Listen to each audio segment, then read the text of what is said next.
सो जानब सतसंग प्रभाव, लोक वेद आन उपाव। जिसको बुद्धि चाहिए, कीर्ति चाहिए, गति चाहिए, भूति यानी ऐश्वर्य चाहिए, भलाई चाहिए, और जिसने प्राप्त की वो सत्संग के प्रभाव से, सत्संग से ये सब मिलता है।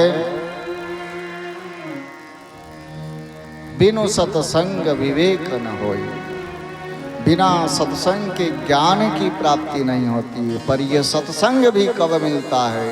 जब स्वयं भगवान कृपा करते हैं। ऐसे सत्संग की महिमा का वर्णन किया, संतों को प्रणाम किया। गोस्वामी जी कहते हैं मैं दुष्टों को भी प्रणाम करता हूं।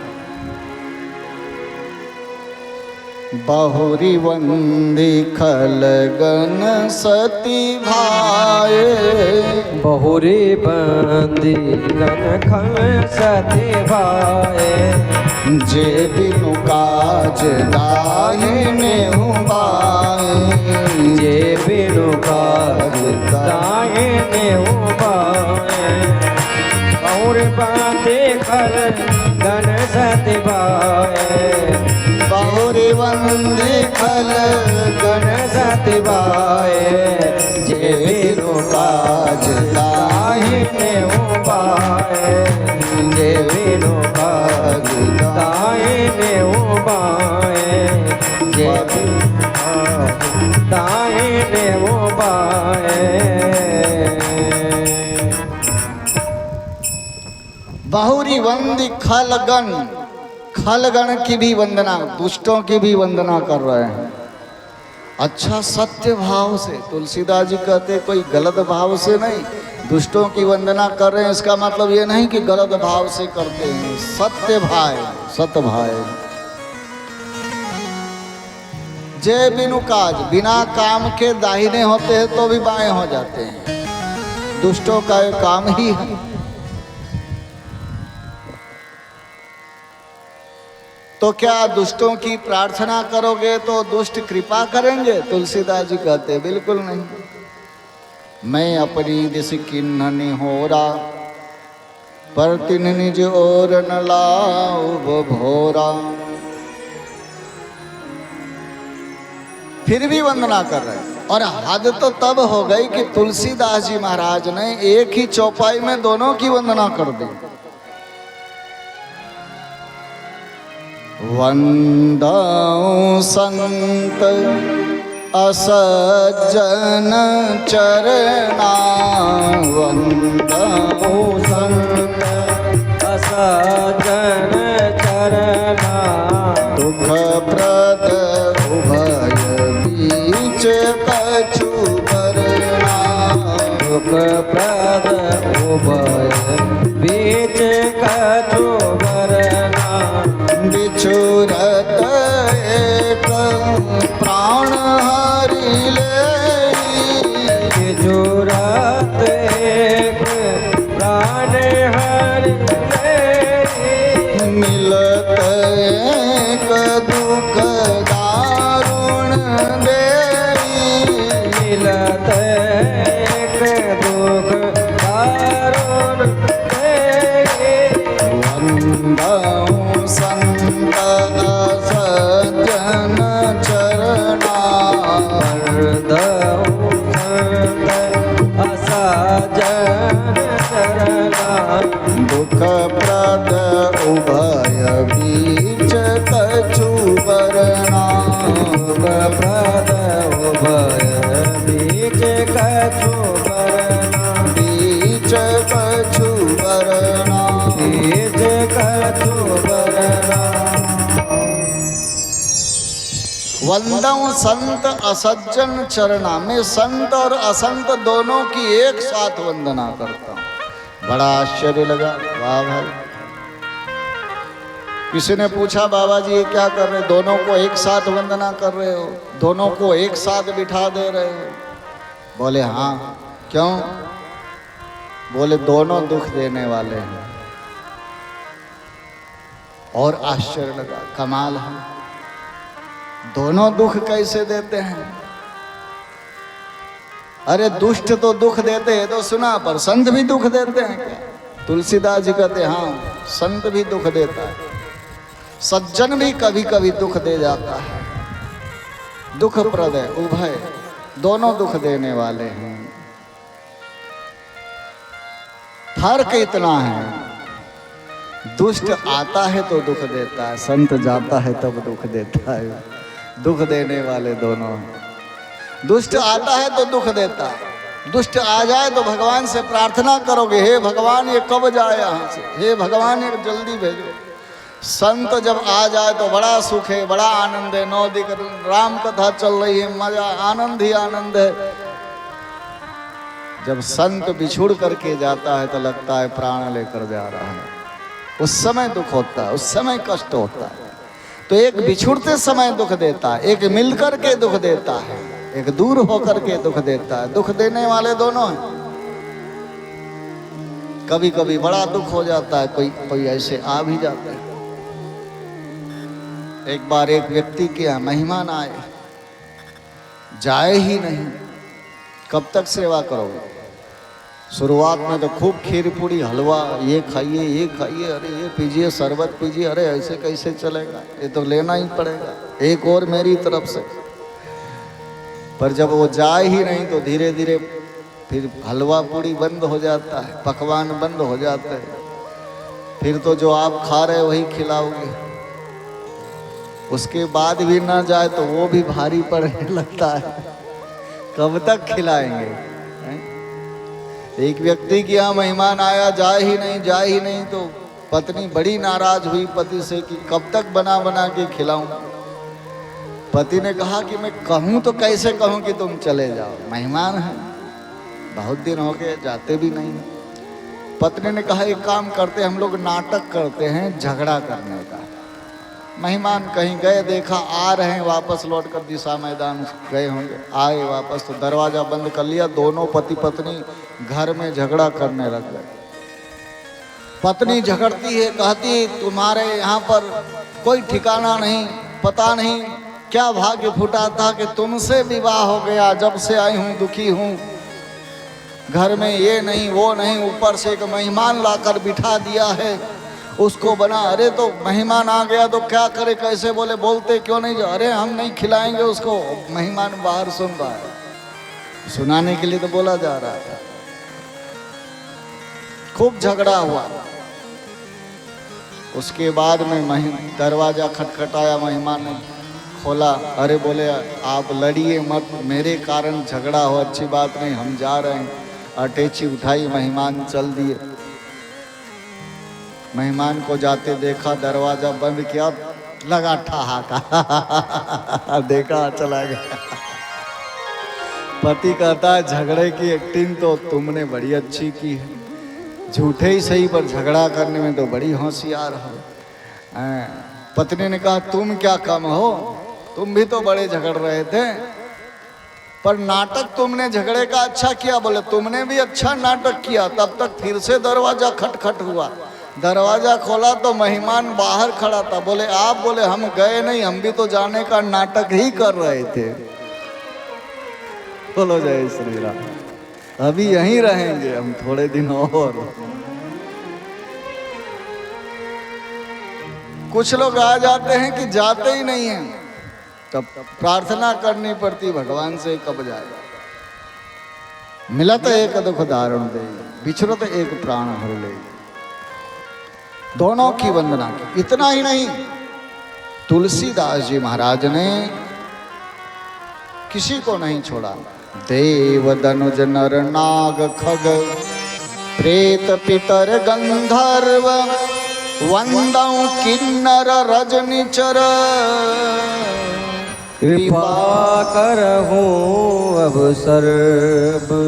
देवताओं की वंदना, दनुज की वंदना, नर की वंदना, नाग की वंदना, पक्षियों की वंदना, यहाँ तक कि प्रेत की वंदना, पितर की वंदना, गंधर्वों की वंदना, और रजनीचर की वंदना, किन्नर की वंदना किसी को नहीं छोड़ा तुलसीदास जी महाराज ने।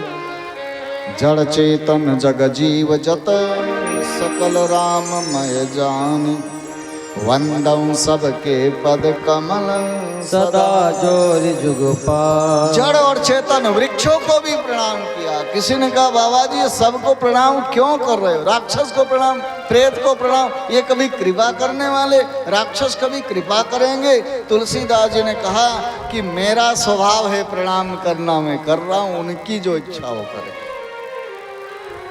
एक महात्मा गंगा में स्नान कर रहे थे, बिच्छू बह करके जा रहा था, सोचा बाहर कर दूं, बिच्छू को अंजलि में उठाया, बिच्छू ने डंक मारा, तुरंत वो झटका सा लगा तो जहर फैला, हाथ हिल गया, बिच्छू गिर गया। पर महात्मा भी तो महात्मा ठहरे, फिर से अंजलि में उठाया, फिर बिच्छू ने डंक मारा, गिर गया, फिर से उठाया। एक व्यक्ति देख रहा था, बोले बाबा पागल हो क्या, बिच्छू है, बार बार आपको डंक मार रहा है, पीड़ा दे रहा है, आपको कष्ट दे रहा है, फिर भी आप इसको बाहर निकाल रहे हो। महात्मा ने कहा भैया ये बिच्छू है, दुष्ट है, मैं भी जानता हूं, पर यह दुष्ट होकर इसका स्वभाव जो है नहीं छोड़ रहा, इसका स्वभाव है डंक मारना, और ये दुष्ट होकर अपना स्वभाव नहीं हो छोड़ रहा, तो मैं संत होकर अपना स्वभाव कैसे छोड़ दूं? तो मेरा स्वभाव है बचाना, मैं बचाता हूं। संत अपना स्वभाव नहीं छोड़ते। तुलसीदास जी ने कहा हम अपना स्वभाव है, पर सबको हम प्रणाम कर रहे हैं, किस लिए? क्योंकि सबके अंदर मेरे इष्ट देवता सीताराम जी निवास करते हैं, इसलिए सिया राम मय सब जग जान, सिए राम मैं सब जग जानी, करऊं प्रणाम जोरी जुग पानी, करो प्रणाम जोरे जुग पानी। आकर 4,84,000 आकर 4,84,000 जाति जीव जल तल नभवासी, जाति जीव जल तल नभवासे, सिया राम मय सब जग जान, सिए राम मैं सब जग जानी, करऊं प्रणाम जोरी जुग पानी, करो प्रणाम जोरे जुग पानी। आकर 4,84,000, आकर 4,00,000, आकर 4 प्रकार से जीव की उत्पत्ति होती है। 4 खानी जग जीव अपारा, 4 प्रकार से जीव उत्पन्न होता है। अंडज, पिंडज, स्वेदज, उद्भिद, ये 4 प्रकार से जीव की उत्पत्ति होती है। अंडज जो अंडे से पैदा होते हैं, पिंडज जो पिंड से पैदा होते हैं, जैसे हम लोग हैं, गाय भैंस आदि ये पिंड से होते हैं, चिड़िया आदि ये अंडे से होते हैं, सांप नागिन अंडे देती है, छिपकली अंडे देती है, पक्षी अंडे देता है, तो वो अंडे से प्रकट होने वाले अंडज कहलाते हैं। पिंड से जो पैदा होते हैं पिंडज कहलाते हैं। उद्भिद बीज से जो उत्पन्न हो रहे वृक्ष आदि, ये भी योनियां हैं वृक्ष की, इसमें भी जान है, इसमें भी जीव है। वृक्ष को काटोगे कष्ट उसको भी होता है, आपकी उंगली कटती है तो आपको दर्द होता है, वैसे वृक्ष को काटोगे तो उसकी भी टहनी कटेगी तो उसको भी दर्द होता है। हम रोते हैं, बिलखते हैं, चिल्लाते हैं, बोल पाते हैं, वो बोल नहीं सकता पर कष्ट उसको भी होता है। इसलिए अकारण वृक्ष को नहीं काटना चाहिए। बिना कारण से आप वृक्ष को काटोगे उसका पाप लगेगा, क्योंकि उस वृक्ष की भी हाय लगती है। इसलिए कुछ देव वृक्ष होते, जैसे पीपल का वृक्ष है, वट वृक्ष है, ऐसे वृक्षों को भूल कर नहीं काटना चाहिए। उद्भिज जो बीज से उत्पन्न वाले जीव हैं वो उद्भिज कहलाते हैं। स्वेदज जो पसीने से उत्पन्न होते हैं वो स्वेदज कहलाते हैं। खटमल हैं, जुए हैं, पसीने से पैदा हो जाते हैं। चार खानी है ये, चार खानी जगजीव ये जीव की। और चार खान से प्रकट होकर के 84 लाख योनि में जीव भटकता है। 3 स्थान है, जलचर, थलचर, नभचर, नाना। जे जड़ चेतन जीव जहाना। उस संसार में 3 स्थान है रहने का जीवों का। कोई जलचर है, जल में रहने वाले है, मछली है, मगरमच्छ है। थलचर, थल कहते हैं पृथ्वी को, जहाँ पर हम लोग रहते हैं, पृथ्वी पर रहने वाले। कोई आकाश में विचरण करने वाले होते हैं, पक्षी आदि। जलचर, थलचर, नभ, नभ यानी आकाश। 4 प्रकार से प्रकट होते हैं। 84 लाख योनि में भ्रमण करते रहते हैं जीव। 3 स्थान है रहने का। पर 84 लाख योनि में जितने जीव भ्रमण करते हैं, गोस्वामी जी कहते हैं उन सबको मैं प्रणाम करता हूँ। क्यों? सिया राम मय सब जग जानी। पूरे संसार में सीताराम जी है, हर जीव के अंदर सीताराम जी हैं। इसलिए भगवान का ध्यान करके मैं प्रणाम करता हूँ, सब मेरे ऊपर कृपा करें। इसलिए गोस्वामी जी ने सबको प्रणाम किया है। और रामचरितमानस की रचना करने के लिए अवध धाम में विराजमान हुई। अयोध्या में बैठे हैं, इसलिए गोस्वामी जी ने विचार किया कि सबको प्रणाम किया तो क्यों ना मैं अयोध्या की भी वंदना करूं। वंदऊं अवधपुरी अति पावन। वंदव अवधपुरी अति पावन। सरजू सरी कलि कलुष न सावनी। सरयो सरी कलि कलुष न सावनी। प्रणवाओ पूरा नर नारी बहोरी। प्रणवाओ पूरे नर नारी बहोरे। ममता जिन पर प्रभु ही न थोरी। ममता पर प्रभु ही न थोरी। वंदऊं अवधपुरी अति पावन। वंदव अवधपुरी अति पावन। सरजू सरी कलि कलुष न सावनी। सरयो सरी कलि कलुष न सावनी। अयोध्या की वंदना बाबा जी करते हैं। अति पवित्र नगरी है अयोध्या, जहां पर सरजू जी नदी है। कलि कलुष, इस कलयुग के पाप को नष्ट करने वाली सरजू मैया। अयोध्या साधारण नहीं है, सरजू जी भी साधारण नहीं। काशी जी भगवान शिव के त्रिशूल पर विराजमान है। अयोध्या जी भगवान विष्णु के चक्र सुदर्शन पर विराजमान है।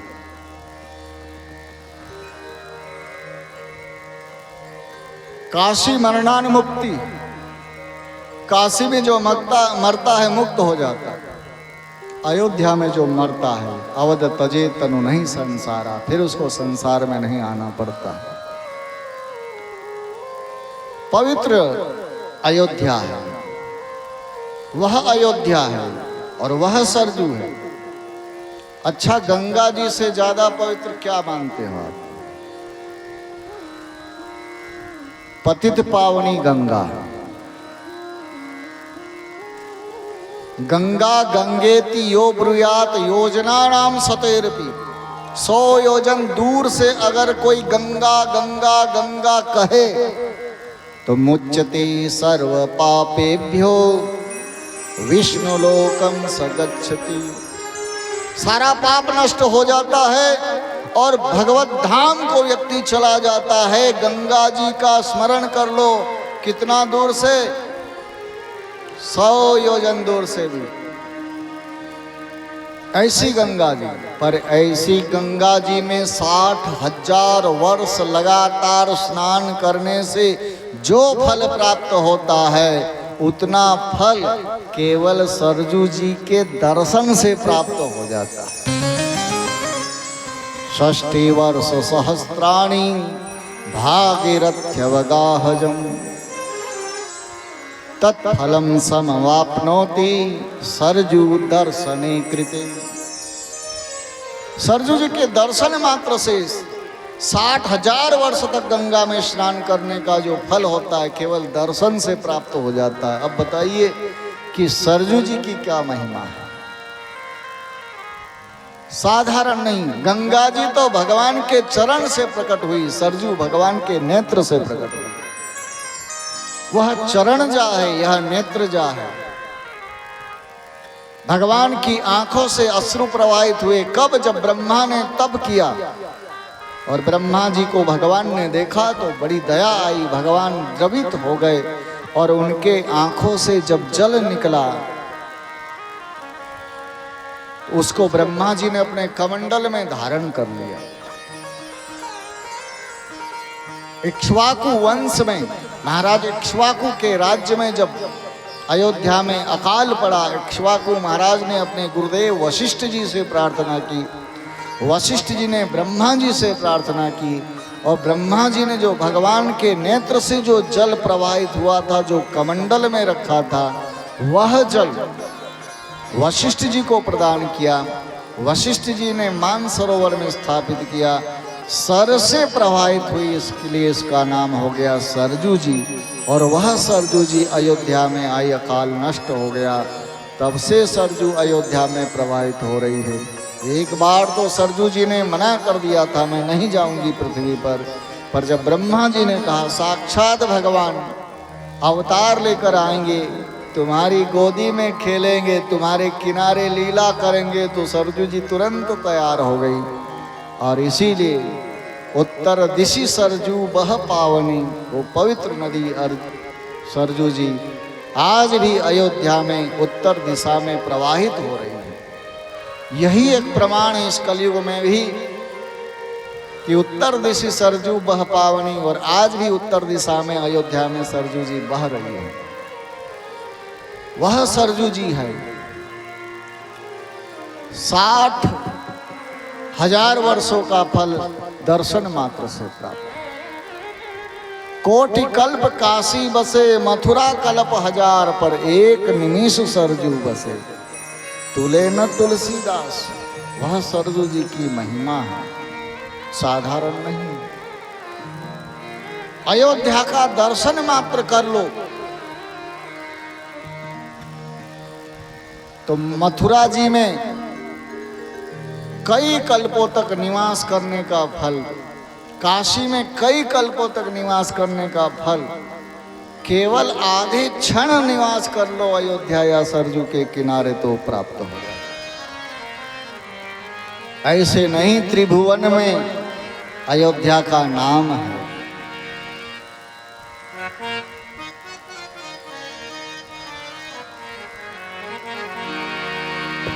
त्रिभुवन विदित अवध जेकर नवा, अरे बड़ा नीक लागे। जय हो। अरे बड़ा नीक लागे हो राम, अरे बड़ा नीक लागे राघव जी के गौवा, बड़ा नीक लागे राघव जी के गौवा, बड़ा नीक लागे राघव जी के गौवा, बड़ा नीक लागे। त्रिभुवन विदित, त्रिभुवन विदित अवध जेकर नौवा, त्रिभुवन विदित अवध जेकर नौवा, बड़ा नीक लागे राघव जी के गौवा, बड़ा नीक लागे राघव जी के गौवा। जय हो।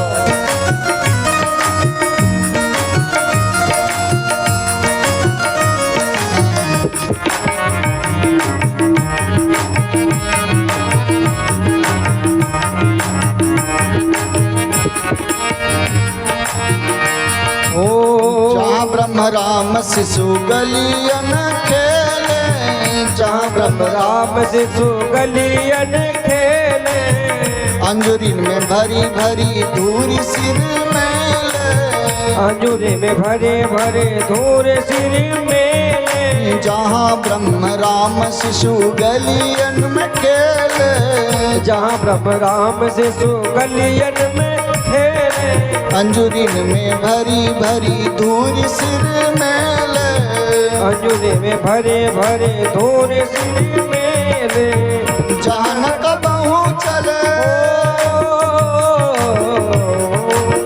जान कबहू चले कली दाप गौआ, बड़ा निकला राघव जी के गौआ, बड़ा निकला राघव जी के गौआ, बड़ा निकला राघव जी के गौआ। जय हो।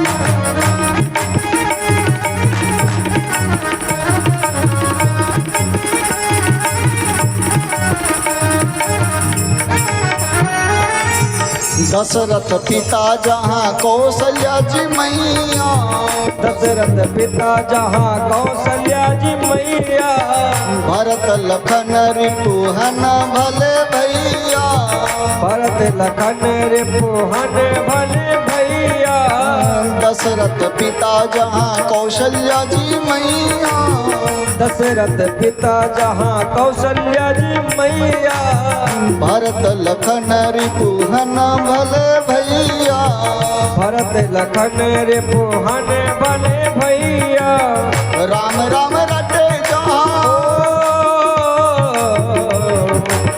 राम राम रटे जहाँ कोयल और कौआ, बड़ा निक लागे राघव जी के गौआ, बड़ा निक लागे राघव जी के गौआ, बड़ा निक लागे राघव जी के गौआ।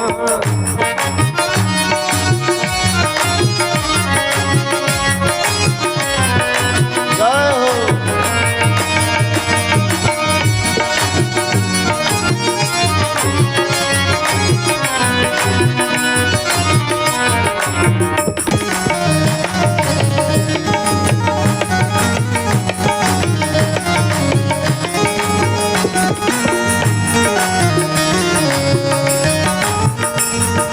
सीता महारानी जहाँ रामचंद्र राजा, सीता महारानी जहाँ रामचंद्र राजा, हनुमान परिकर वैष्णव समाजा, हनुमान परिकर वैष्णव समाजा, सीता महारानी जहाँ रामचंद्र राजा, सीता महारानी जहाँ रामचंद्र राजा, हनुमान परिकर वैष्णव समाजा, हनुमान परिकर वैष्णव समाजा, राम भद्राचार्य जी के,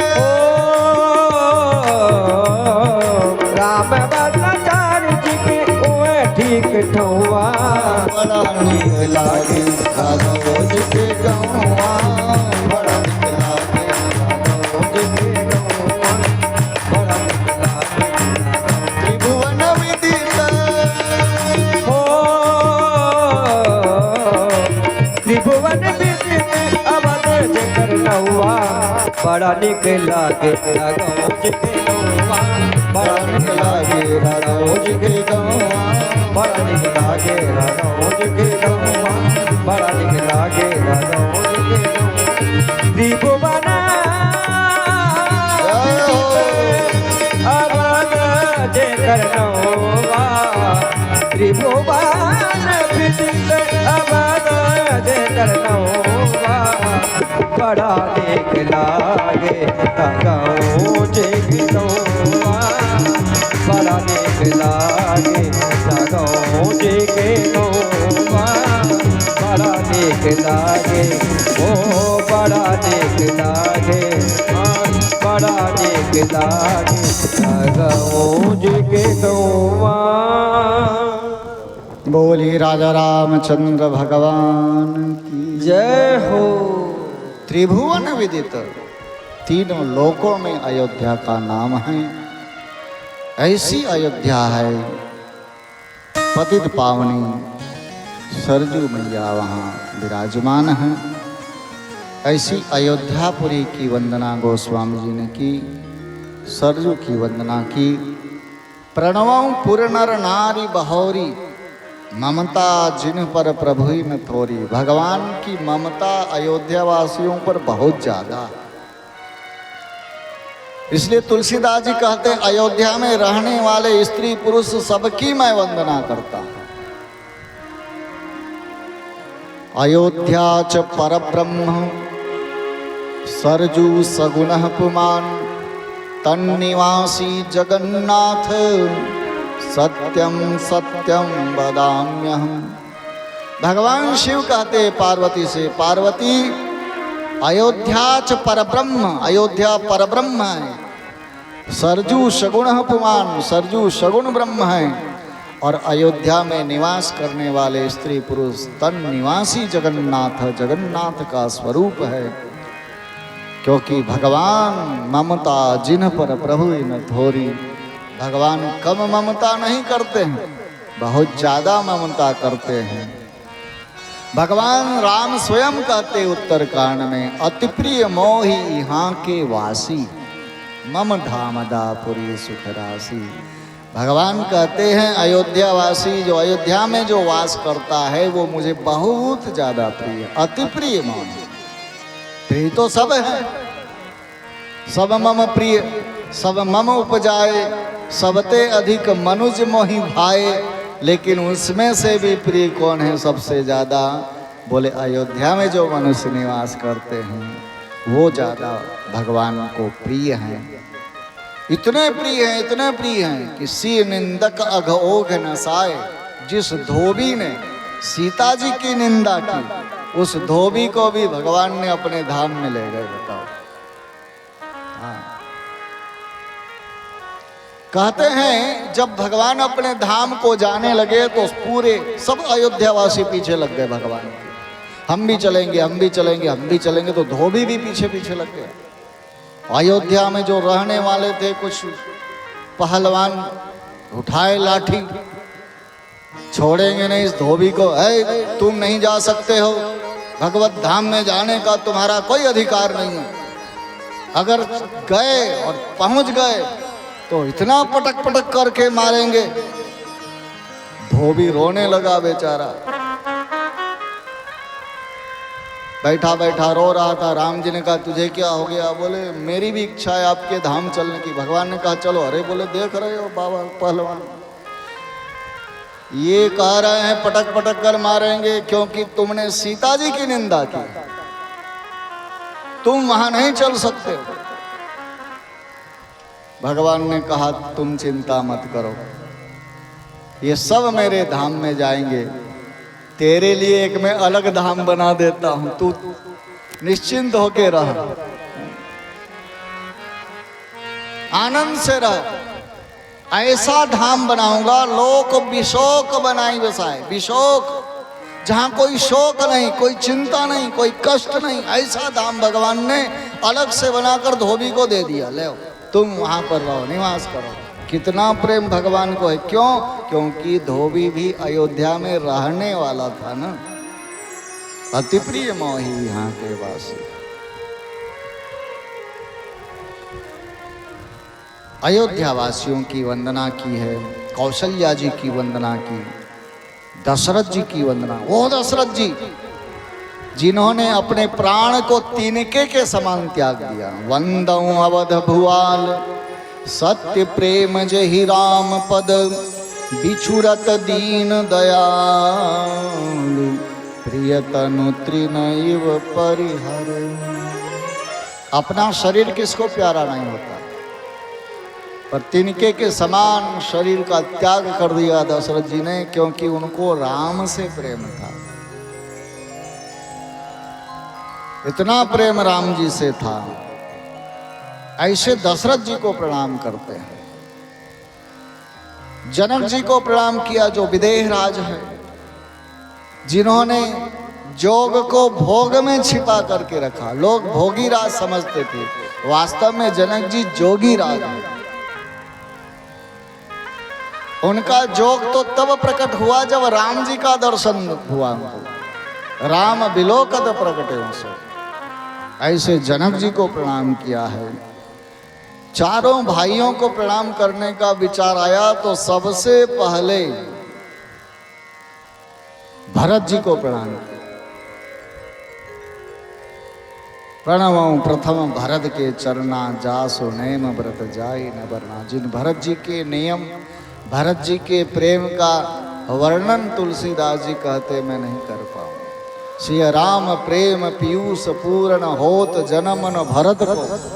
भरत का जन्म न होता तो सीताराम जी का प्रेम क्या है किसी को पता नहीं चलता।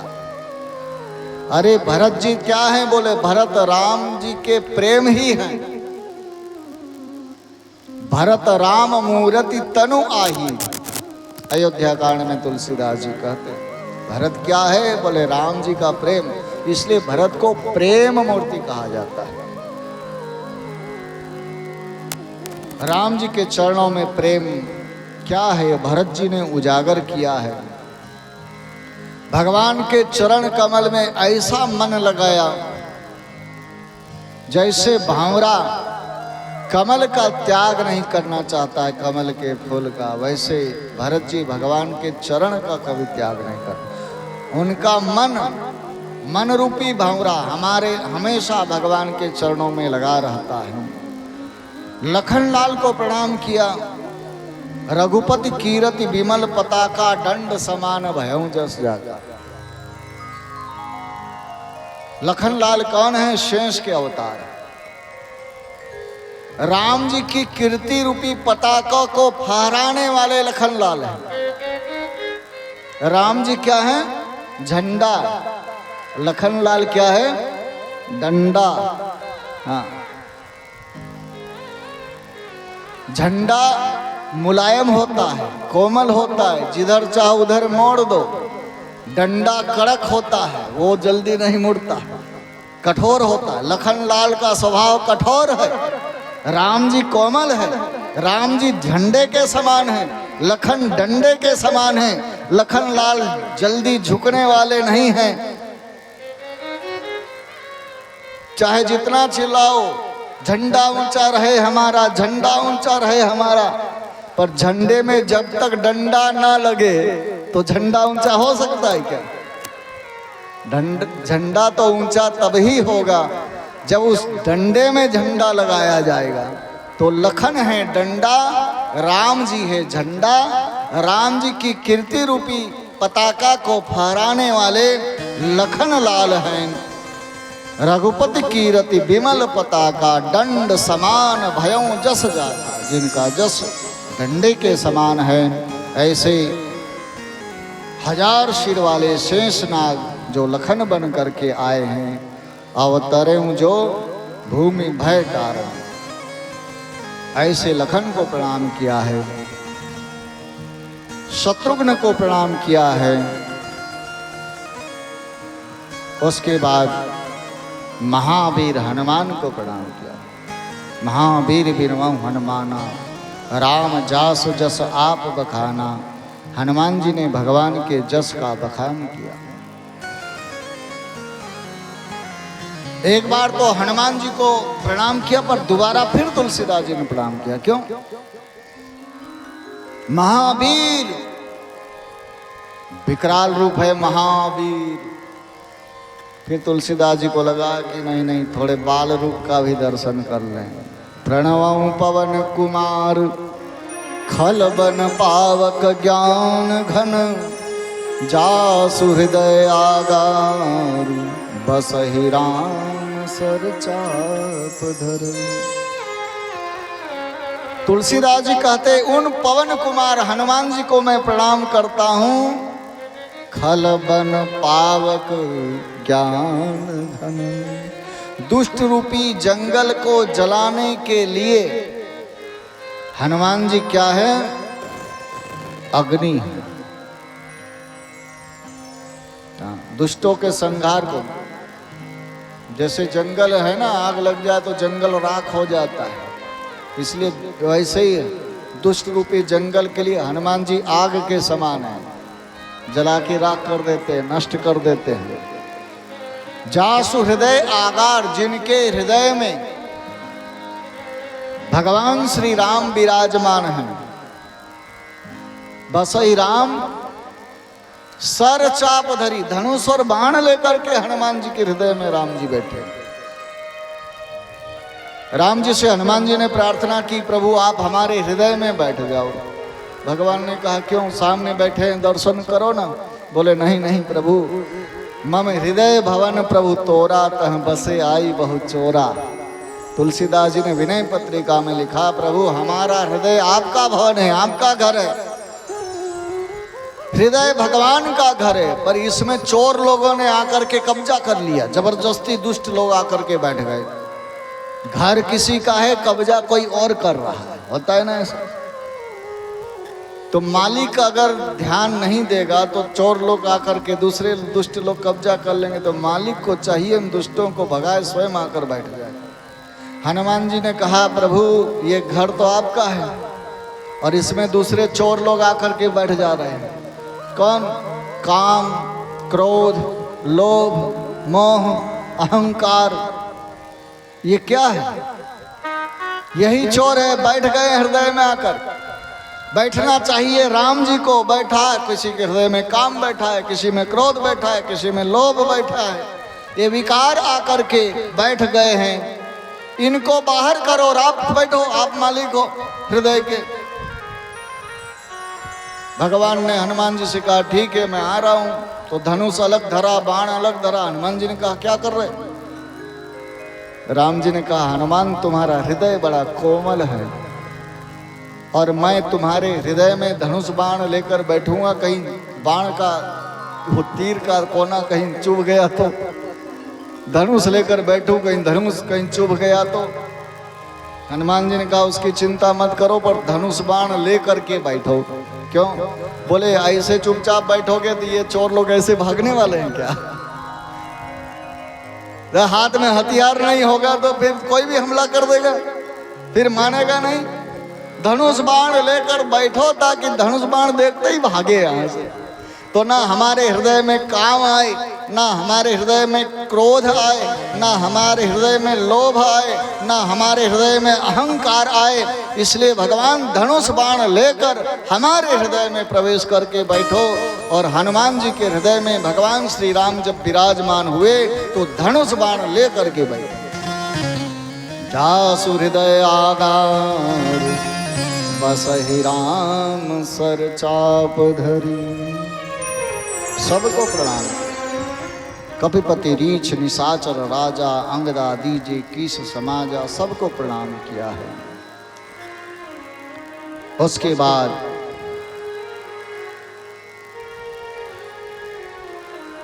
तुलसीदास जी महाराज ने जानकी जी को प्रणाम किया।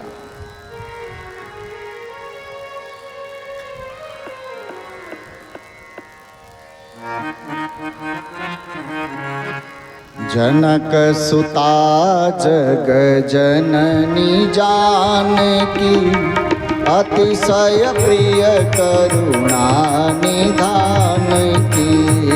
जनक सुता जग जननी जानकी, अतिशय प्रिय करुणा निधान की। ताके जुग पद कमल मनावहूँ, ताके जुग पद कमल मनावहूँ। जासु कृपा निर्मल मति पावहूँ, जासु कृपा निर्मल मति पावहूँ। जनक सुता जग जननी जानकी, जनक सुता जग जननी जानकी, अतिशय प्रिय करुणा निधान की। अतिशय प्रिय करुणा निधान की। अतिशय प्रिय करुणा निधान की। अतिशय प्रिय करुणा निधान की। जनक सुता जग जननी जानकी अतिशय प्रिय करुणा निधान की। जानकी जी को प्रणाम किया है। देखो, पिता से पहले माँ को प्रणाम करना चाहिए। इस क्रम से यही पता चलता है। पहले राम जी को प्रणाम नहीं किया, पहले जानकी जी को प्रणाम किया, राम जी को बाद में। पहले माँ को प्रणाम करो, पिताजी को बाद में। मातृदेवो भव तब पितृदेवो भव, फिर गुरु देवो भव। राम जी पहले उठते थे तो सबसे पहले किसको प्रणाम करते थे? प्रातः काल उठी के रघुनाथा मातु पिता गुरु नावै माथा। पहले किसको प्रणाम करते थे राम जी? माँ को, फिर पिता को, फिर गुरु को। ये क्रम है। पहले मातृदेवो भव, फिर पितृदेवो, फिर गुरुदेव।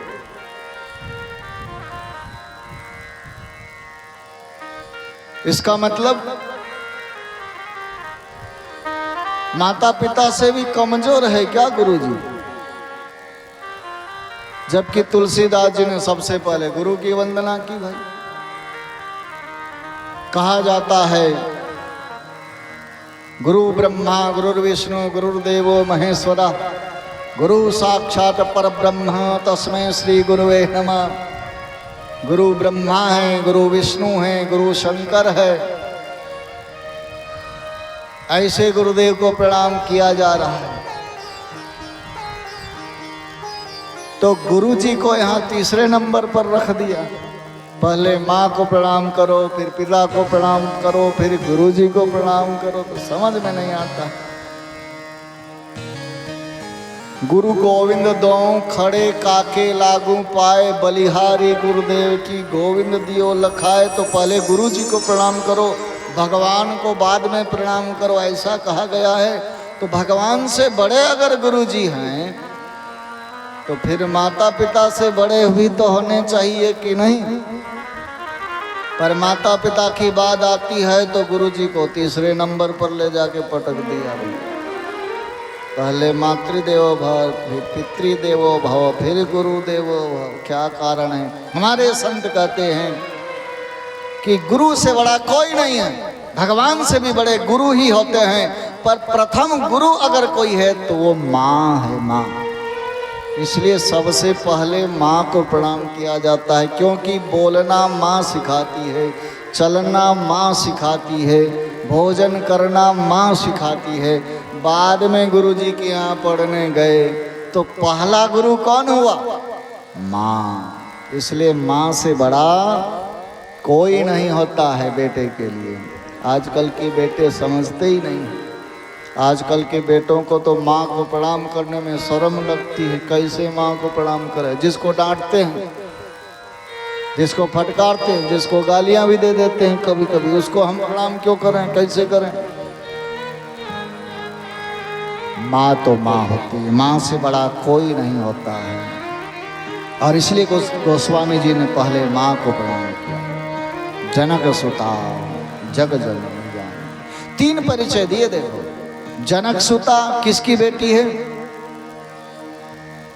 जगजननी किसकी माँ है? किसकी पत्नी है? देखो, स्त्रियों के 3 ही परिचय हैं। जब तक वह छोटी बेटी रहती है तो किसकी बिटिया है, किसकी बेटी है? पिता के द्वारा स्त्री का परिचय होता है। पिता के द्वारा छोटी बच्ची रहती है तो पिता के द्वारा उसका परिचय। विवाह हो गया तो किसकी पत्नी है? पति के द्वारा उसका परिचय, खुद का परिचय नहीं है। जब वह माँ बन गई तो किसकी माँ है? बेटे के द्वारा उसका परिचय है। ये 3 परिचय है। जनक सुता किसकी बेटी है? जनक जी की बेटी है। अतिशय प्रिय करुणा निधान की, भगवान की वल्लभा है। तीसरा परिचय हुआ जग जननी, जगत की जननी है। इस प्रकार से 3 परिचय दिए हैं काके जुग दोनों चरणों में प्रणाम करता हूँ। जासु कृपा, जिस माँ की कृपा से निर्मल मति प्राप्त होती है, जानकी की कृपा से आपके बालक को निर्मल ज्ञान की प्राप्ति होगी। उसके बाद राम जी को प्रणाम किया है और फिर भगवान श्री राम के नाम की वंदना की। वंदऊ नाम राम रघुबर को, हे तो कृषानु भानु हिम कर। वंदऊ राम रघुबर को, हे तो कृषानु भानु हिम कर। महामंत्र जोई जपत महेशु, महामंत्र जोई जपत महेशु। काशी मुकुति हेतु उपदेशु, काशी मुकुति हेतु उपदेशु। महिमा जासु जान गन राव, महिमा जासु जान गन राव। प्रथम पूजियत नाम प्रभाव, प्रथम पूजियत नाम प्रभाव। प्रथम पूजियत नाम प्रभाव। प्रथम पूजियत नाम प्रभाव। वंदौ नाम राम रघुवर को, रघुवर के नाम की वंदना कर रहे हैं स्वामी। ये नाम साधारण नहीं है, महामंत्र। इसका जाप कौन करता है? महेशु, भगवान शिव शंकर भगवान। तुम पुनि राम राम दिन राति, सादर जपम अनंग अराती। पार्वती जी ने दिन रात भोले बाबा भगवान शंकर राम राम राम राम रटते रहते। काशी मरणान मुक्ति, काशी में मरने वाले की मुक्ति हो जाती। कौन मुक्ति प्रदान करता है? शिव जी करते हैं। ये महामंत्र है। इस महामंत्र की महिमा को गणेश जी भी जानते हैं, क्योंकि गणेश जी प्रथम पूज्य बन गए नाम का जाप करके। एक कथा आई है, पहले जो पृथ्वी की परिक्रमा करके आएगा वो प्रथम पूज्य बन जाएगा।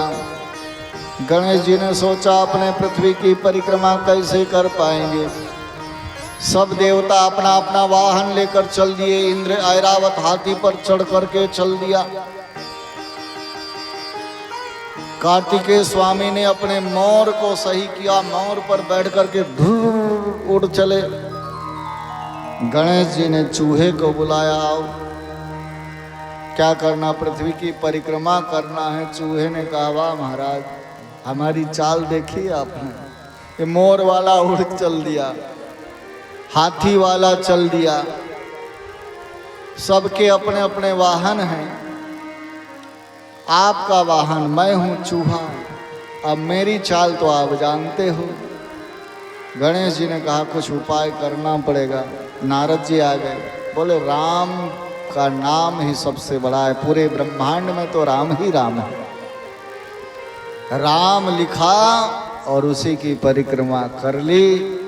गणेश जी के चूहे के पंजे के चिन्ह हर देवता को आगे आगे दिखाई दिए। देवता लौट कर आए, बोले चूहा कितना तेज भागा कि हमसे पहले ही आ गया। और आकर के देवताओं ने कहा कि हमने हर जगह चूहे के पंजे के निशान देखे आगे आगे, तो गणेश जी को प्रथम पूज्य बना दिया जाए। गणेश जी प्रसन्न हो गए, वहाँ राम नाम की क्या महिमा है। पृथ्वी पर मैंने राम लिखकर परिक्रमा कर ली और पूरी पृथ्वी की परिक्रमा हो गई। ये नाम का प्रभाव गणेश जी ने जाना है। महिमा जास जान गण राव, प्रथम पूजियत नाम प्रभाव। नाम के प्रभाव से प्रथम पूज्य बन गए। नाम की महिमा को तो मां पार्वती जानती है। भगवान शिव ने कहा पार्वती से, पार्वती आओ भोजन करते हैं। साथ में भोजन, देखो पति पत्नी को साथ में भोजन करना चाहिए, इससे प्रेम बढ़ता है लोग कहते हैं। हाँ, आजकल तो प्रेम बढ़ाने वाले होटल में जाकर एक ही थाली में खा रहे हैं। बढ़ता कि नहीं बढ़ता हो तो भगवान ही जानते हैं, बाद में पता चलता है। शास्त्र कहता है स्त्री को पति का झूठा खाना चाहिए, लेकिन पति को अपना झूठा नहीं खिलाना चाहिए। आजकल तो पत्नी जब तक पति झूठा नहीं खाता है तब तक कहती तुम इसका मतलब मुझसे प्रेम नहीं करते हो, मेरा झूठा खाओ।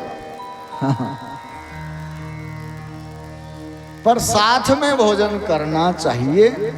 भगवान शिव ने पार्वती से कहा आओ साथ में भोजन करते हैं, पर पार्वती ने कहा कि आप भोजन कर लो, मैं तो नहीं कर सकती। क्यों? बोले अभी मेरा पाठ बाकी है। मेरे गुरुदेव वामदेव जी ने मुझे ज्ञान दिया है कि विष्णु सहस्त्र नाम स्तोत्र का पाठ करके तब भोजन करना। पार्वती ने कहा मैं तो पानी भी नहीं पीऊं जब तक पाठ न हो जाए। शिवजी ने कहा कि मेरी बात पर तुझे विश्वास है कि नहीं? बोले अरे आप कभी झूठ कैसे बोलेंगे, आपकी बात पर तो पूरा विश्वास है।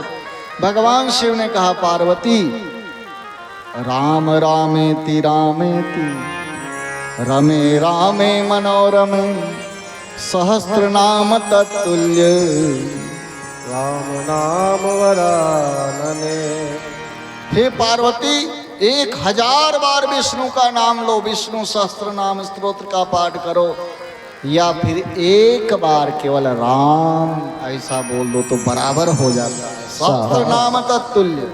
सहस नाम सम सुने शिव बानी, जपिए प्रिय संग भवानी। सहस नाम सम सुने शिव बानी, जपिए प्रिय संग भवानी। हर से तू हेरी हरही को, हर से तू एक हरही किय भूषण किय भूषण की को, किय भूषण किय भूषण को। सहस नाम सम सुनि शिव बानी, सहस नाम सम सुने शिव बानी, जपि जे प्रिय संग भवानी। जप जे प्रिय संग भवानी, जपि जे प्रिय संग भवानी। ओ जप जे प्रिय संग। सहस नाम सम, सहस्त्र नाम 1000 बार विष्णु विष्णु नाम कहो, या फिर एक बार केवल राम कह दो बराबर है। ये सुना तो पार्वती जी ने एक बार राम कहा और भोले बाबा के साथ बैठकर भोजन किया। शिवजी इतने प्रसन्न हुए, इतने प्रसन्न हुए, इतने प्रसन्न हुए कि भूषण ती को, पार्वती को अपने आधे अंग में बसा लिया। बोले अब तुझे कभी नहीं छोड़ूंगा, मेरे साथ रहेगी, आधे अंग में तू विराजमान हो जाओ। यानी आपने फोटो देखा होगा कई जगह, आधी पार्वती आधे शिवजी, अर्धनारीश्वर भगवान शिव बन गए, क्योंकि पार्वती के ऊपर इतने प्रसन्न हो गए। ये नाम की महिमा है, ऐसा नाम है महाराज।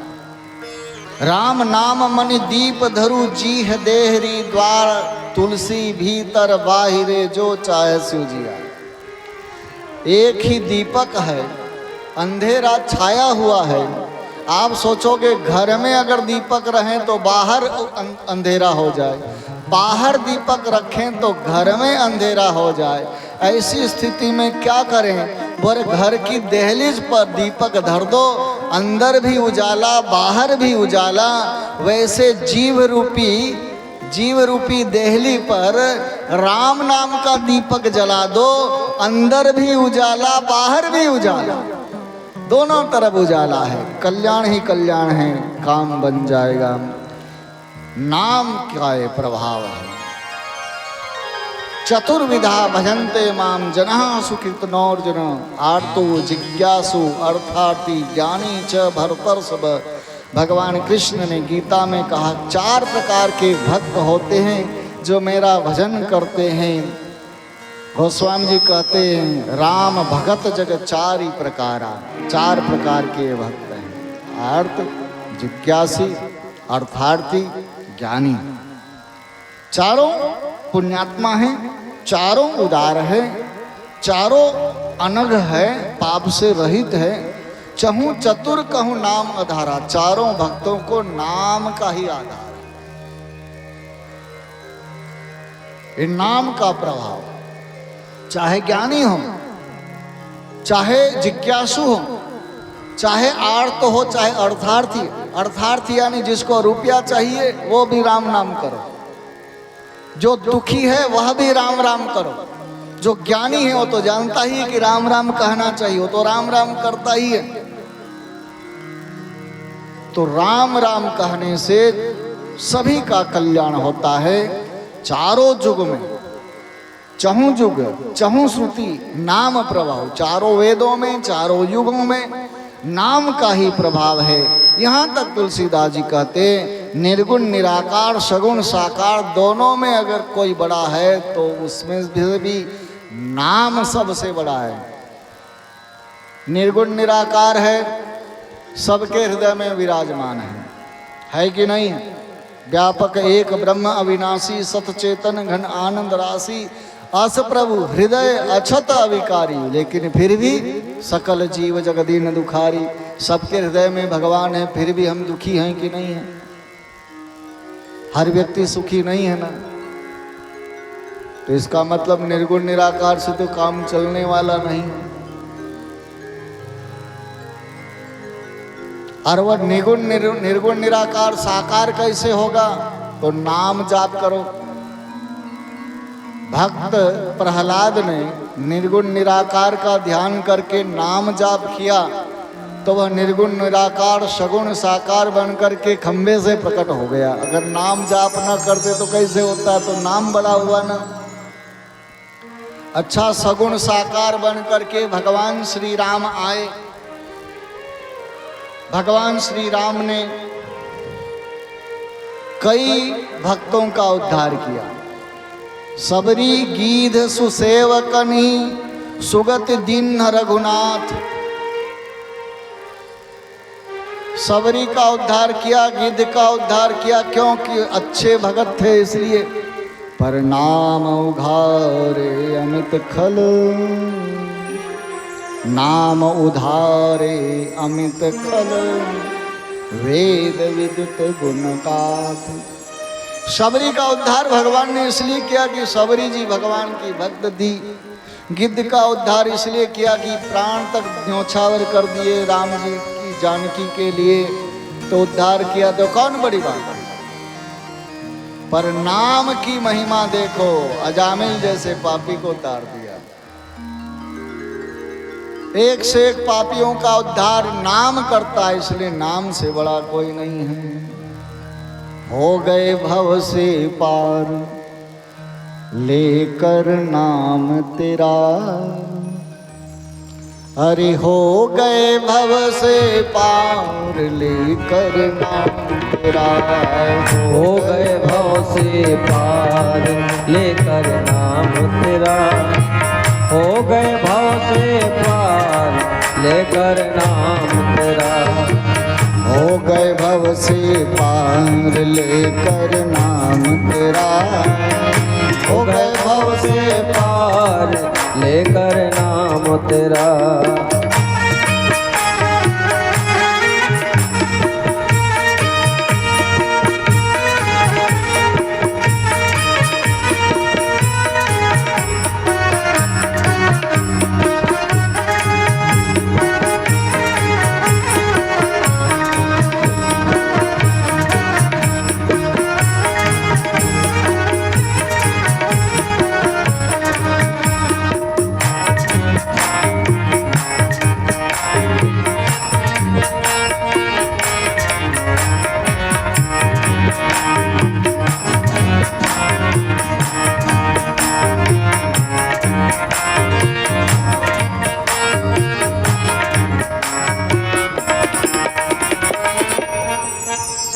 वाल्मीकि अति दीन दुखी था, वाल्मीकि अति दीन दुखी था, बुरे काम में सदा लीन था।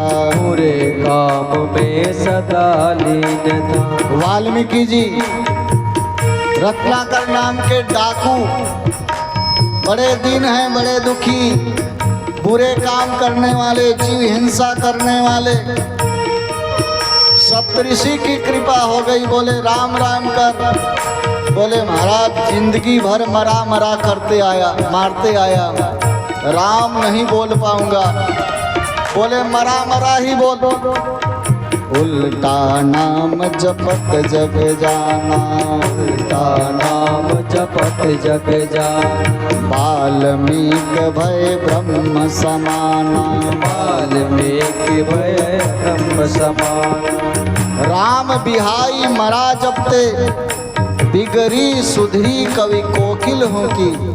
राम को छोड़ करके मरा मरा जपने लगे। 10 बार मरा मरा मरा मरा मरा कहोगे, अपने आप राम राम राम राम निकलने लग जाएगा। और वो वाल्मीकि ब्रह्म के समान ब्रह्मर्षि बन गए, नाम का प्रभाव है। वाल्मीकि अति दीन दुखी था, बुरे काम में सदा लीन था। वाल्मीकि अति दीन दुखी था, बुरे काम में सदा लीन था। बुरे काम में सदा लीन था। बुरे काम में सदा कियो रामायण, कियो रामायण, कियो रामायण विस्तार लेकर नाम तेरा, हो गए भव से पार लेकर नाम तेरा, हो गए भव से पार लेकर नाम तेरा, हो गए भव से पार लेकर नाम तेरा। ताली बजाते हुए मस्ती के साथ जय हो।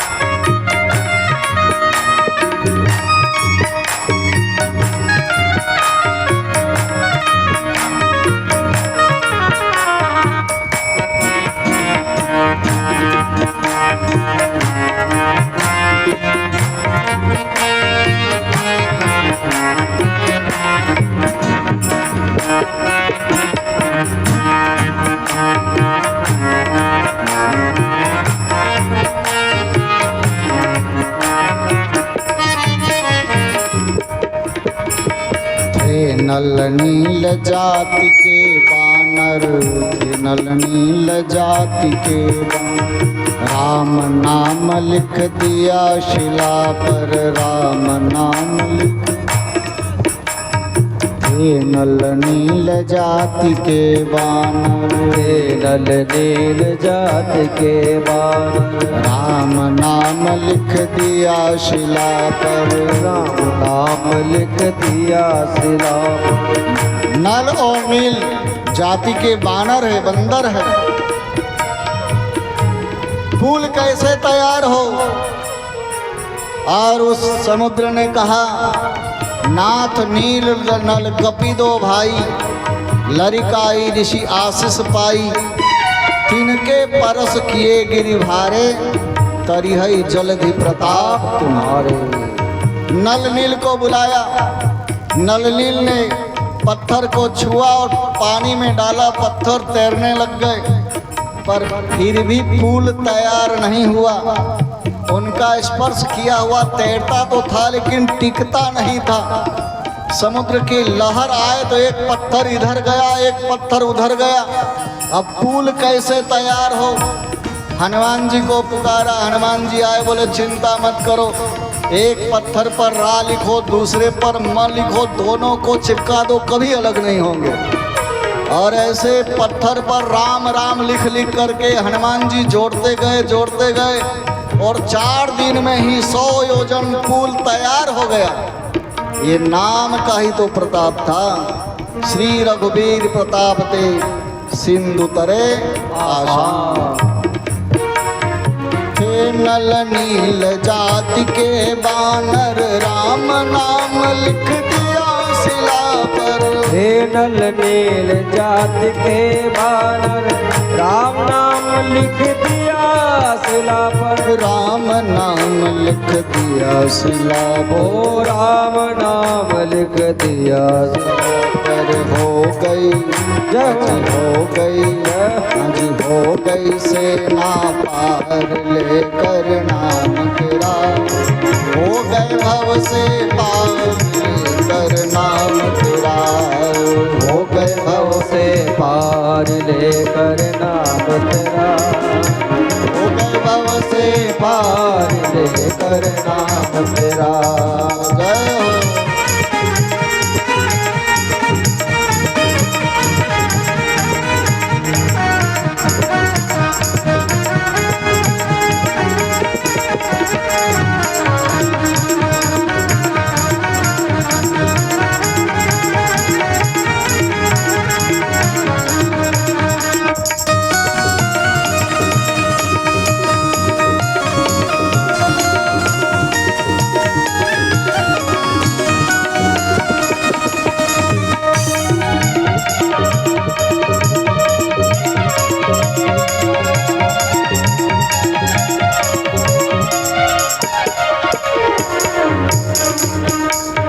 गज ने आधा नाम पुकारा।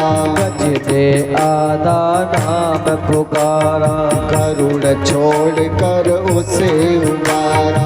गरुड़ छोड़ कर उसे उबारा। गज और ग्राह का युद्ध हुआ। भागवत महापुराण में कथा आपने सुनी। 4 प्रहर युद्ध भयो ले गयो मझधारे। नाक कान डूबन लागे तब कृष्ण को पुकारे। जय हे गोविंद हे गोपाल अब तो जीवन हारे। और वह गज लड़ते लड़ते थक गया, कोई सहायता नहीं कर पाया। तिल भर सुंड बाहर रह गई। तब उसको लगा मुझे कोई नहीं बचा पाएगा। को कह पाया, विंद नहीं कह पाया। विंद कहते कहते पहुंच गए। रा कह पाया, मां नहीं कह पाया। केवल आधा नाम पुकारा उसने। आधे नाम पर आ जाते हैं कोई बुलाने वाला।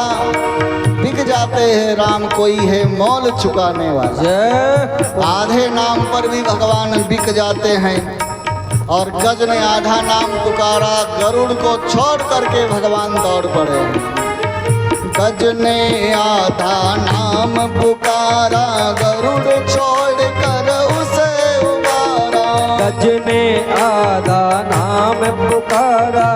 गरुड़ छोड़ कर उसे उबारा।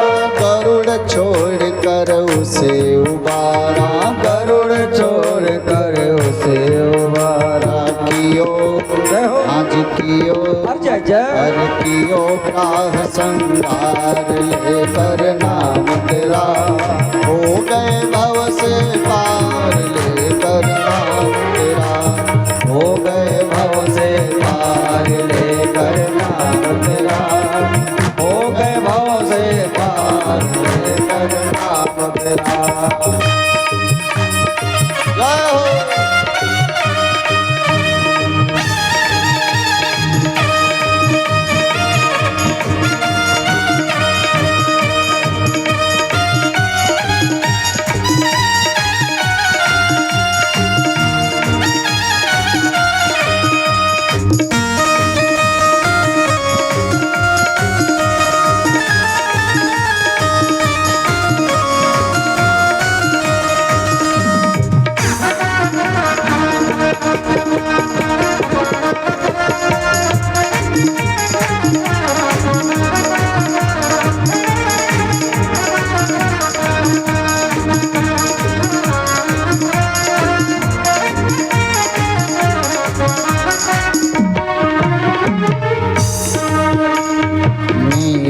गिरधर नाम पुकारी, मेरा गिरधर नाम पुकारी।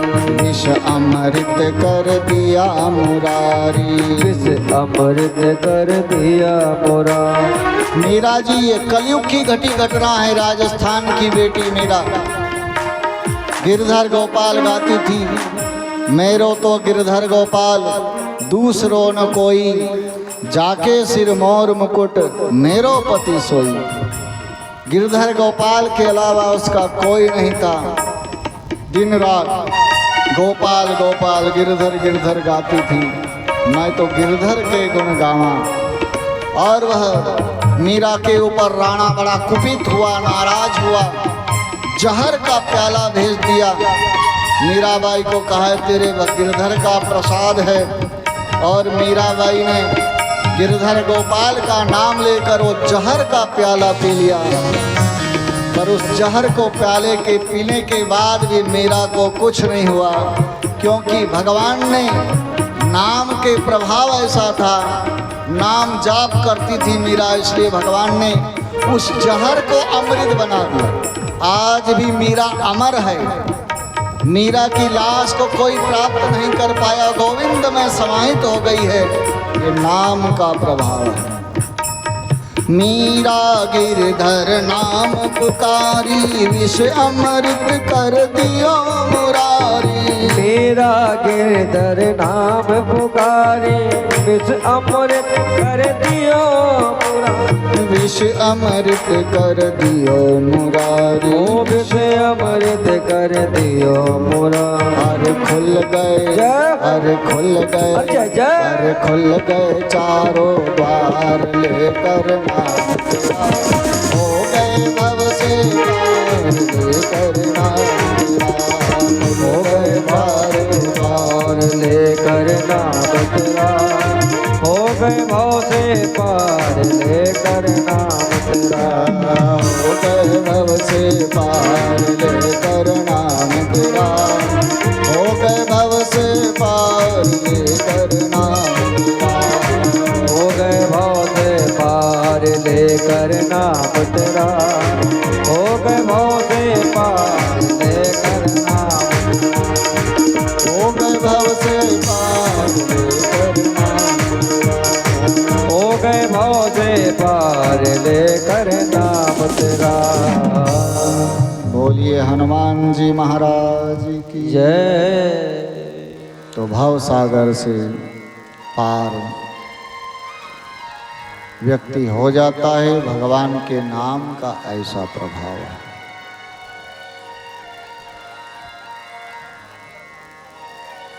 ब्रह्म राम ते नाम बड़ बरदायक बरदान, रामचरित सतकोटि महान। लिए महेश जी जान। ये ऐसा नाम है महाराज। रामायण सतकोटि अपारा, 100 करोड़ रामायण की रचना। ऐसी रामायण की रचना की जिसमें 100 करोड़ श्लोक वाल्मीकि जी ने लिखी। लिख करके वो गए भोले बाबा को अर्पित किया। तीनों लोकों के व्यक्ति आ गए। स्वर्ग से देवता आ गए, पाताल से दानव आ गए, पृथ्वी से मानव आ गए भगवान शिव के पास। प्रभु ये हमको दे दो, हमको दे दो, हमको दे दो। शिव जी ने कहा लड़ो मत, मैं सबको बांट देता हूं। 100 करोड़ में से बंटवारा होना आरंभ हुआ। 100 करोड़ का बंटवारा। 33 करोड़ पृथ्वी वाले को, 33 करोड़ पाताल वालों को, 33 करोड़ स्वर्ग वाले को, 1 करोड़ फिर बच गया। देवताओं ने कहा शिव जी से कि इसका भी बंटवारा कर दो। 33 लाख पृथ्वी वालों को, 33 लाख पाताल वालों को, 33 लाख स्वर्ग वालों को दे दिया, 1 लाख फिर बच गया। देवताओं ने कहा भोले बाबा से इसका भी बंटवारा कर दो। 33,000 पृथ्वी वालों को, 33,000 पाताल वालों को, 33,000 स्वर्ग वालों को दिया, 1,000 फिर बच गया। देवताओं ने कहा इसका भी बंटवारा कर दो। 300 पाताल वालों को, 300 स्वर्ग वाले को, 300 पृथ्वी वालों को, 100 फिर बच गया। बोले इसका भी बंटवारा कर दो। तो 33 पाताल वालों को, 33 पृथ्वी वालों को, 33 स्वर्ग वाले को 1 श्लोक बच गया। देवताओं ने कहा इसका भी बंटवारा कर दो। 1 श्लोक जो था वो अनुष्टुप छंद में था। अनुष्टुप छंद में 32 अक्षर होते हैं। अनुष्टुप छंद के जो भी श्लोक होंगे उनमें 32 अक्षर ही होंगे। शिवजी ने उस अनुष्टुप छंद वाले श्लोक का जब बंटवारा किया तो 10 अक्षर पाताल वाले को दे दिया, 10 अक्षर स्वर्ग वालों को दे दिया, 10 अक्षर पृथ्वी वालों को दे दिया, बचे 2 अक्षर। देवताओं ने कहा इसका बंटवारा करो। भोले बाबा ने त्रिशूल उठाया, बोले भाग 2 अक्षर और लेने वाले 3 कैसे बंटवारा होगा। अब ये 2 अक्षर जो बचे हैं मैं अपने पास रखूंगा, मैं ये किसी को देने वाला नहीं हूं। वो 2 अक्षर क्या है? राम। रामायण 7 कोटि मह लिय महेश जिय जान। और तब से भगवान शिव दिन रात राम राम राम राम रटते हैं, क्योंकि ये 2 अक्षर अपने पास रखे हैं। नाम प्रसाद शंभु अविनाशी, नाम प्रसाद शंभु अविनाशी। साज अमंगल मंगल राशि, साज अमंगल मंगल राशि। नारद जानेऊ नाम प्रताप, नारद जानेऊ नाम प्रताप। जग प्रिय हरि हरिहर प्रिय आप, जग प्रिय हरि हर प्रिय आप। नाम प्रसाद शंभु अविनाशी, नाम प्रसाद शंभु अविनाशी। साज अमंगल मंगल राशि, साज अमंगल मंगल राशि। नाम प्रसाद शंभु अविनाशी। नाम के प्रसाद से, नाम की कृपा से शिव जी अविनाशी हो गए, जिनका कभी नाश ही नहीं होता है। शिव जी कभी नहीं मरते हैं। आपने कथा सुनी ना, पार्वती जी ने पूछा है मुंड की माला। नारद जी गए घूमते घूमते, पार्वती जी से कहा भोले बाबा, बोले भोले बाबा कहीं गए हैं, आते होंगे। बोले गए, आपको बताया नहीं? बोले बताया तो नहीं, बोले बहुत छुपाते हैं आपसे। अरे बोले नहीं नहीं नारद जी, भोले बाबा ऐसी कोई बात नहीं, कुछ नहीं छुपाते। अरे कहाँ गए आपको पता ही नहीं? अरे तो इसमें क्या है, थोड़ी कहीं गए होंगे तो इसमें बताने की क्या? अरे बहुत छुपाते आपसे, सही मन की बात बताते नहीं हैं। अगर आपको नहीं लगता कि हमसे नहीं छुपाते तो वो मुंड की माला क्यों पहनी, आपको पता है? इतनी खोपड़ियों की माला क्यों पहनते शिव जी, पता है? पार्वती ने कहा हमको तो पता नहीं। अच्छा तो पूछ लो फिर। भोले बाबा आए, पार्वती जी नाराज होकर के बैठ गई कोने में जाकर, बात नहीं करूंगी। शिव जी मना रहे, बात क्या हुई? कुछ नहीं, छुपाते हमसे, कपट करते हमसे। शिव जी ने कहा अच्छा समझ गया, नारद जी आए होंगे। नारद जी आए होंगे। हाँ हाँ नारद जी आए थे, क्या करना है बताओ? आज तक हमसे बात छुपा कर रखी, ये किसके खोपड़ियों की माला पहनते हो, किससे इतना प्रेम करते हो कि उसकी मुंड की माला बना करके अपने गले में लटका रखे हो, कौन है ये? शिव जी ने कहा, पार्वती ये कोई और नहीं, तुम्हारे ही मुंड की माला मैं अपने गले में धारण करता हूँ, तुमसे इतना प्रेम करता हूँ। अरे तो मैं तो एक हूँ, ये इतने मुंड कहाँ से आ गए? शिव जी ने कहा, क्योंकि तुम बार बार मर जाती हो और जब जब तुम मरती हो तब तक तुम्हारे मुंड की एक माला में अपने एक मुंड में अपनी माला में पिरो लेता हूँ, धीरे धीरे इतने मुंड बन गए, तुम बार बार तो फिर आप क्यों नहीं मरते हो? अरे बोले, हम नहीं मर सकते क्योंकि हम अविनाशी हैं। क्यों अविनाशी हो? क्योंकि हम भगवान का नाम जाप करते हैं। तो पार्वती ने कहा, तो ये कला हमको भी बताओ, हम भी नाम जाप करेंगे, हम भी कथा। तो फिर कहते वो अमर कथा सुनाई और फिर नाम जाप करने। तो नाम का ये प्रताप है। शिव जी अविनाशी, साज अमंगल, अमंगल साज है। स्मशान की राख लगाना कौन सा अच्छा काम है? स्मशान की खोपड़ियों की माला पहनना कौन सा अच्छा काम है? सांप बिच्छू लटका लेना, पहन लेना कौन सा अच्छा काम है? अमंगल वेश है फिर भी मंगल राशि है। साज अमंगल पर फिर भी मंगल राशि है। क्यों? क्योंकि नाम का प्रभाव है। इतना ही नहीं, ध्रुव जी महाराज ने प्रेम से भगवान का नाम नहीं जपा था। ध्रुव जी को उत्तानपाद ने गोद से नीचे उतार दिया।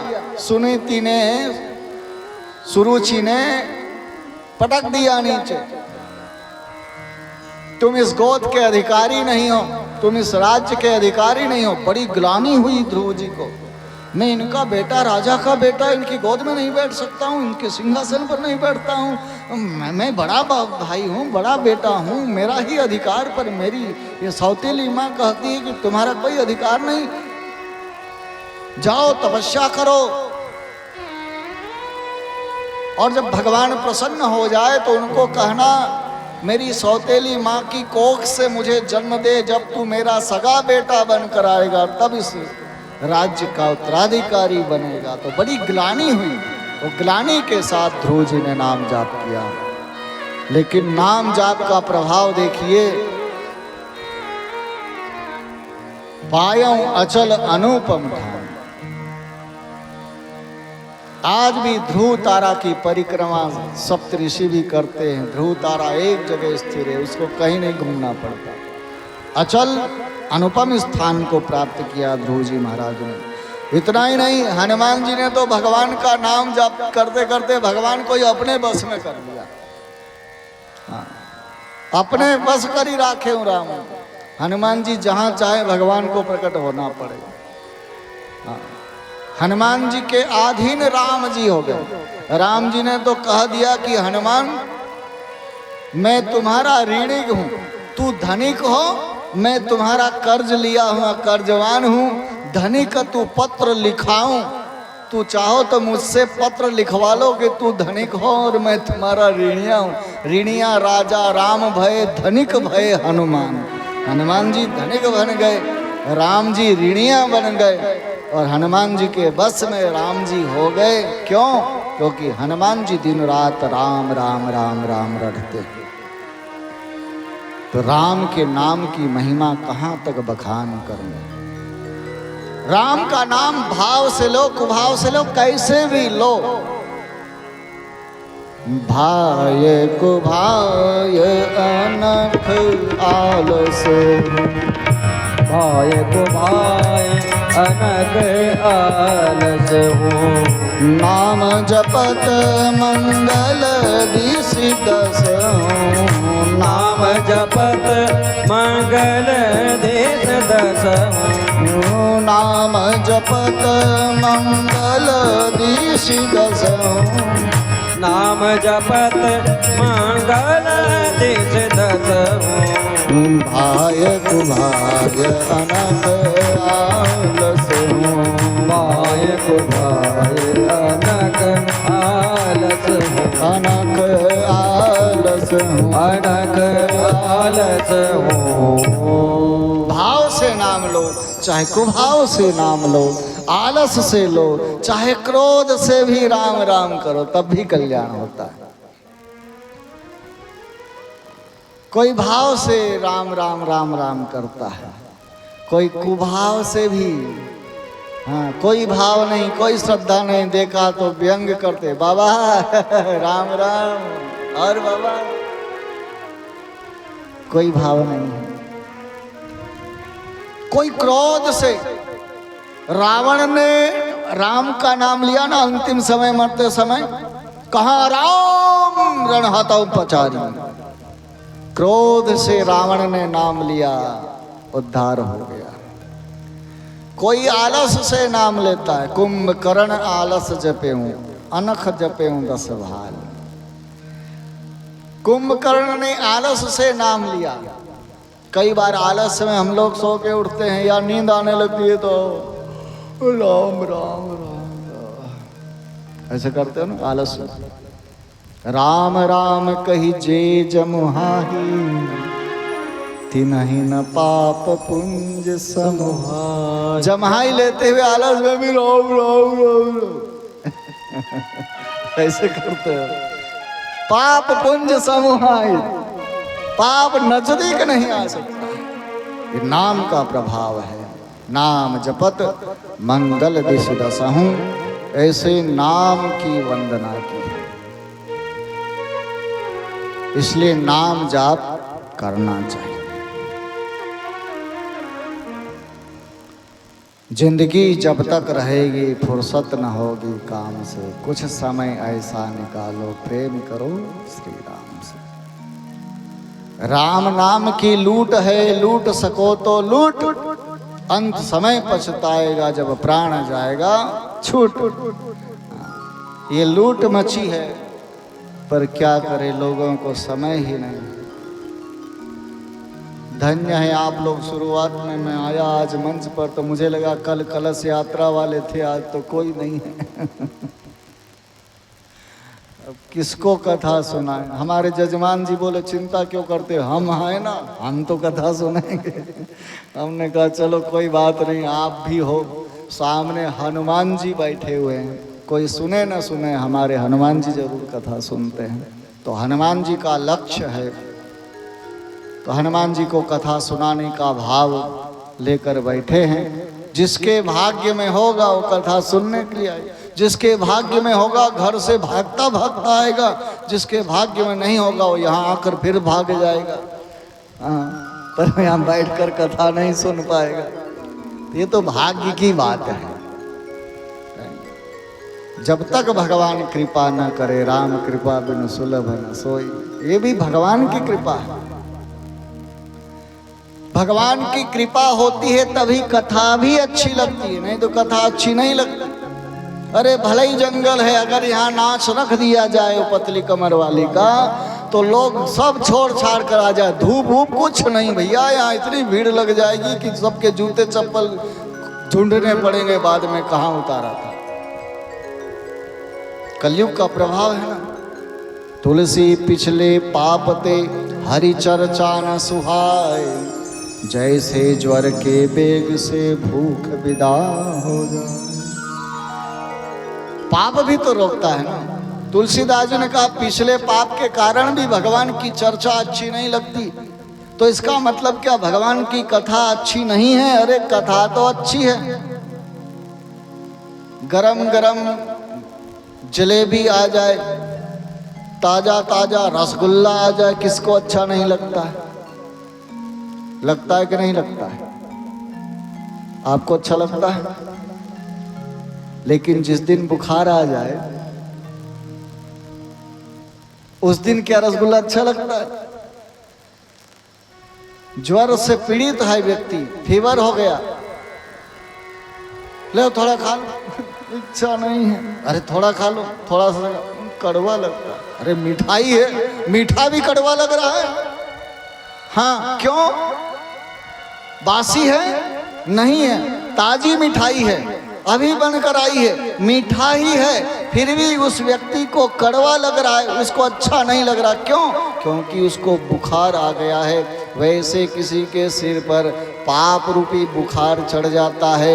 अमृत के समान ये मीठी कथा भी फीकी लगने लग जाती है, कड़वी लगने लग जाती है। वो आकर बैठ नहीं पाता, फिर भाग जाता है। कहीं सर निकट न आव अभागा। ये तो भाग्य वालों के लिए है। जितने भाग्यशाली हैं वो कथा सुन पाएंगे, राम नाम जप पाएंगे और कथा का लाभ ले पाएंगे। यह राम कथा गोस्वामी तुलसीदास जी महाराज ने वर्णन की। भगवान की कथा तो अनंत है। राम अनंत, अनंत गुण अमित कथा विस्तार। तुलसीदास जी कहते सुनी आचरज न मान है जिनके विमल विचार। और ये कथा विमल है, इसलिए गोस्वामी जी कहते हैं विमल कथा कर कीन आरंभा। विमल कथा कर कीन आरंभा। सुनत न साई काम मददम्भा। सुनत न साय काम मददम्भा। रामचरित मानस एहि नामा। रामचरित मानस यही नामा।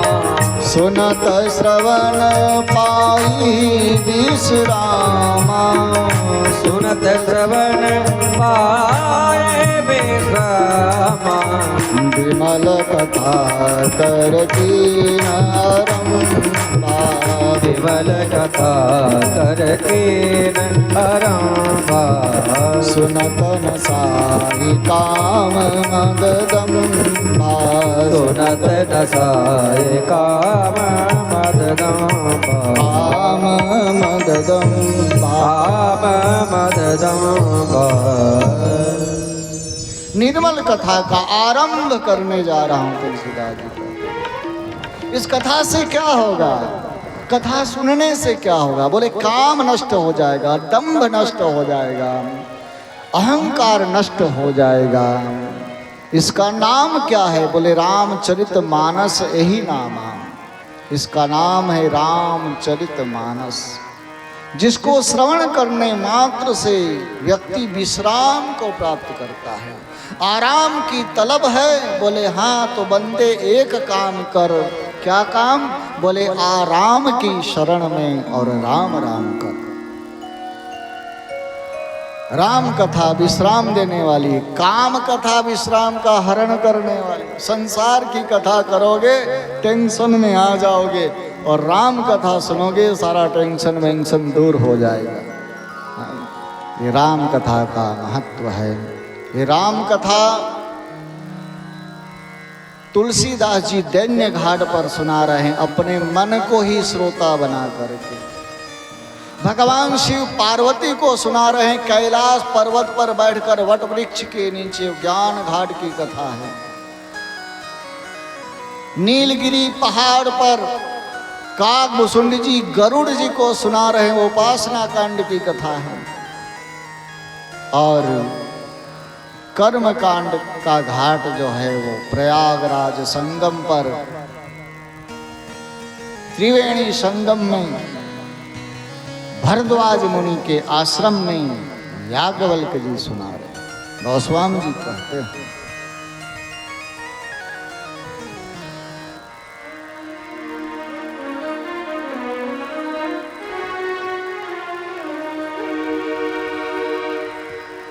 भरद्वाज मुनि प्रयाग में निवास कर रहे हैं, जिनको भगवान के चरण में बड़ा अनुराग है।